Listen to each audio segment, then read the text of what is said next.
Olá pessoal, tudo bem? Meu nome é Armstrong, essa é a segunda videoaula da disciplina de desenho técnico do curso Técnico em Mecatrônica. Sejam muito bem-vindos a essa segunda videoaula. Bom, nessa aula nós veremos, aqui é o roteiro, onde nós veremos os instrumentos utilizados no desenho técnico, alguns instrumentos mais específicos, as vistas ortográficas, como são representados esses desenhos no papel, qual as vistas que representam ele, e a cotagem desse desenho, das peças. Então essas peças, elas têm que ter as medidas para que a pessoa que for fabricar, ela tenha essas dimensões que ela possa produzir de forma correta. Então nessa imagem abaixo logo aí, você vê uma peça qualquer sendo representada em vários planos, em que esses planos nada mais é do que as vistas ortográficas, ou de onde você está observando esse desenho. Bom, nesse item, instrumentos de desenho, item 3, nós veremos os principais instrumentos utilizados em desenho técnico. O principal dele é a prancheta, a régua paralela e, claro, o grafite ou lápis. Esses instrumentos compõem a base de todo o desenho técnico. A prancheta, como essa que vocês estão vendo, ela pode ser inclinada para trás ou para frente, dependendo da sua postura. O ideal é que você mantenha uma postura ereta na cadeira, fica com a coluna ereta, e para que proporcione uma melhor forma de você desenhar. A régua paralela é uma régua que ela corre solta sobre a prancheta e ela sempre está paralela à prancheta, de tal forma que você consiga fazer traçados ou linhas que formem 90 graus com a lateral dessas pranchetas. Para auxiliar os desenhos, são utilizados também os esquadros, que são essa imagem aí do lado direito, são esquadros de 45 graus, o esquadro de 30, 60 e os esquadros equiláteros. Também, para auxiliar nos desenhos, são utilizados os compassos, que são instrumentos destinados à elaboração de círculos. Transferidor, para você medir os ângulos, os principais ângulos para fazer o desenho. E a régua T, que a régua T, diferentemente da régua paralela, ela traça linhas na vertical ou linhas perpendiculares à base. Então, a união da régua T com a régua paralela, você vai ter sempre um ângulo de 90 graus. Abaixo você tem instrumentos simples como o grafite, as pontas de grafites e as borrachas que são utilizadas para apagar algum esboço, algum rabisco que tenha sido feito no desenho. No próximo slide, nós podemos observar a graduação dos grafites, ou eu poderia dizer a dureza da ponta dos grafites, ou do lápis, né? Esses grafites, as pontas deles, eles têm um nível de dureza que pode ser medido, né? Eles são representados como, por exemplo, de 9H até 4H são pontas ou grafites extremamente duros. 3H, 2H e H são grafites duros. F e HB são grafites de dureza mediana. B e 2B são pontas de grafites macias. E 3B, 4B, 5B e 6B são grafites macios e extremamente macios. No desenho, normalmente se utiliza grafites de durezas macias, ou seja, pontas de grafites B e 2B. Então, quando vocês forem adquirir as suas pontas de grafites ou os seus lápis, optem por esses grafites que sempre tem escrito nele, ou na caixinha, ou até mesmo no lápis tem lá a indicação da dureza da ponta do grafite, que é a parte que escreve, né? Então, ele tem lá B ou 2B. Procurem sempre grafites ou pontas macias, são melhores para elaborar os desenhos. Nesse próximo slide nós veremos os usos dos esquadros, como são posicionados. Nessa imagem que vocês estão vendo, ela está representando dois esquadros, um esquadro de 30 e 60 graus, comumente chamado assim, né? E outro esquadro de 45 graus, ou seja, são esquadros que têm ângulos fixos. E a partir desses quadros, vocês podem elaborar uma série de linhas com ângulos específicos. Basta você posicionar um esquadro no outro. Quando formos para as aulas presenciais, poderemos podemos fazer essa técnica de elaboração desses ângulos. Mas a imagem do canto inferior direito, vocês podem observar que vocês conseguem fazer traçar de linhas de 15 graus, de 30 graus, 45 graus, 60 graus, 75 e 90 graus, apenas utilizando esses dois esquadros. Nesse slide nós começaremos a ver como são posicionados os desenhos, como a gente consegue ver esses desenhos nos papéis. Então são as vistas ortográficas, o item 4. Então a principal finalidade das vistas ortográficas é mostrar os detalhes da peça a ser fabricada, como dimensões, cortes, furos, os chanfros e as achuras, que representam principalmente os tipos de materiais e alguns cortes, né? Então, quando você vai identificar as dimensões da peça, o ideal é que você tenha uma vista apropriada daquela peça. Seja uma vista frontal, seja uma vista vertical, uma vista de perfil, uma vista superior. Alguns detalhes da peça você não consegue visualizar se ela estiver em 3 dimensões. Então, os desenhos são sempre elaborados em algum desses 4 diedros que vocês podem observar na figura da esquerda. Que esses diedros nada mais é do que um espaço existente entre o traçado de 2 planos. Então, quando você tem 2 planos perpendiculares entre si, você tem a formação de 4 espaços. Esses 4 espaços nada mais é do que a representação dos diedros. O primeiro espaço você vê o primeiro diedro, segundo, terceiro e quarto diedro, assim sucessivamente.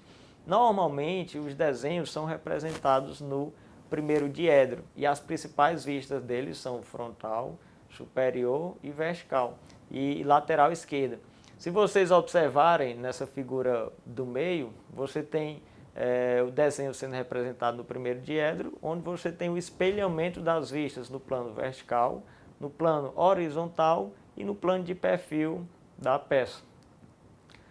Nesse slide você tem alguns exemplos de como são representados as figuras. Então, as vistas ortográficas aqui representa os detalhes do objeto, onde você tem na figura do canto inferior esquerdo, você tem a peça sendo espelhada no plano vertical, no plano perpendicular e no plano horizontal.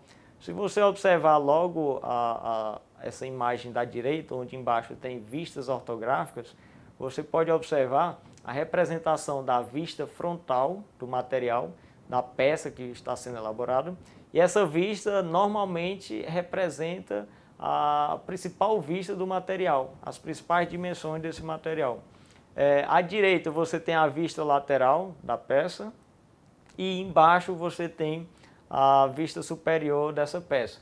Na imagem do canto superior direito, você tem uma representação tridimensional de uma peça qualquer e que essa peça está representada em vistas ortográficas, como a setinha I está mostrando a vista lateral esquerda do objeto. Então, se você observar nessa mesma figura, no canto superior direito, você tem a vista lateral esquerda da figura. Já ao seu lado esquerdo, você tem a vista frontal. E acima, abaixo, você tem a vista superior. Então, normalmente, 3 vistas são suficientes para representar todo um desenho ou uma peça. Caso seja necessário especificar alguma medida que não seja possível observar em apenas 3 vistas, você pode representar no desenho outras vistas, como a vista inferior, a vista anterior, a vista lateral direita. São todas essas vistas que é possível ver todos os detalhes da peça que você irá desenhar ou irá produzir. Nesse próximo slide, nós temos aqui alguns exercícios para verificar as principais vistas do desenho, né? Então, nesse exercício, ele identifica a vista de frente, a vista superior, a vista lateral esquerda e a lateral direita e nas projeções dadas. Então, você tem a primeira figura aí, representando uma peça qualquer, e ele pede para você representar essas vistas. Onde tem esse F, ele está dizendo que ali é a principal vista da peça, né? Que é a vista frontal. Então, a segunda A segunda projeção dessa série de projeções aí, de vistas ortográficas, ela representa a vista frontal do material.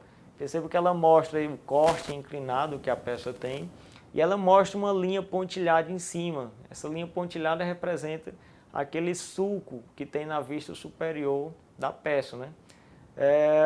A primeira imagem representa a vista lateral direita da peça, como se você estivesse olhando ela por trás, só porque de lado, né? Então, ela mostra alguns detalhes da peça que não é possível ver na vista frontal.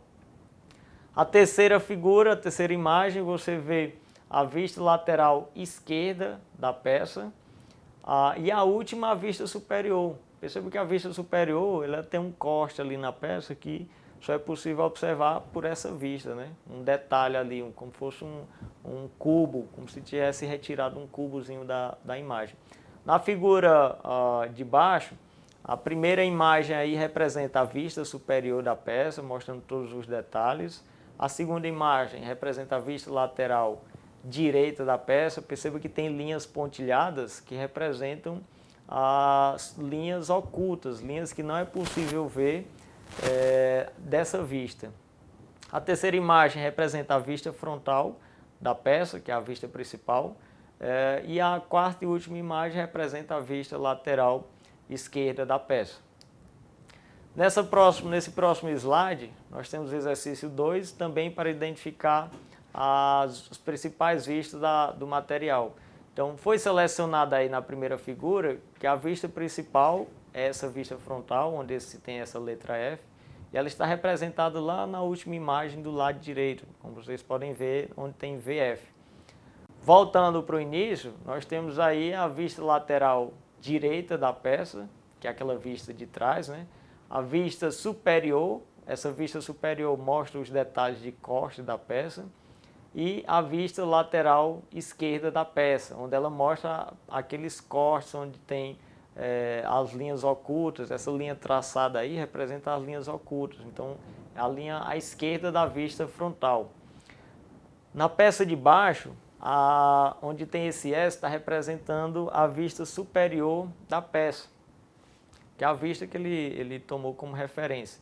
Mas a vista frontal, vocês podem observar que é essa que mostra como fosse um T embaixo, um T invertido, né? Que é essa vista de frente mesmo. A vista lateral direita é essa que representa uma escadinha, onde você pode observar perfeitamente, né? A vista superior é aquela que está representada pelo S, e a vista lateral esquerda, ela está mostrando algumas linhas pontilhadas que mostram algumas linhas ocultas daquela vista, né? São vistas que estão à esquerda da vista frontal. Nesse próximo slide, nós veremos a cotagem em desenho técnico, como são inseridas as medidas nos desenhos técnicos. Então, o que constitui uma cota? A cota nada mais é do que uma linha de cota, é constituída por uma linha de cota, uma linha auxiliar, o limite da linha e o valor numérico da cota. Se vocês observarem na imagem à direita, você tem uma medida qualquer aí de 10,126, que ela representa a cota.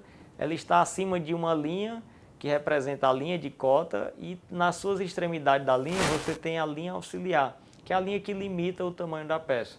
Na extremidade da linha de cota você tem o limite da linha, que é uma seta que representa até onde vai aquela dimensão. Na figura abaixo você tem uma série de dimensões aí representando em medidas de ângulos ou dimensões que ele colocou como C, um C qualquer, que é uma cota qualquer. É como você deve representar os seus objetos, as suas dimensões. Bom, nesse próximo slide, ele baseado na NBR 10126, ele mostra como você deve indicar a linha de cota, que são a seta aberta, a seta fechada, ou um traçado, né? A cotagem com elemento interrompido, quando a peça é grande e você quer interromper o tamanho dessa peça, mas quer continuar com aquela medida, então você pode representá-lo dessa forma. E a cotagem de circunferência, como você deve cotar essa circunferência.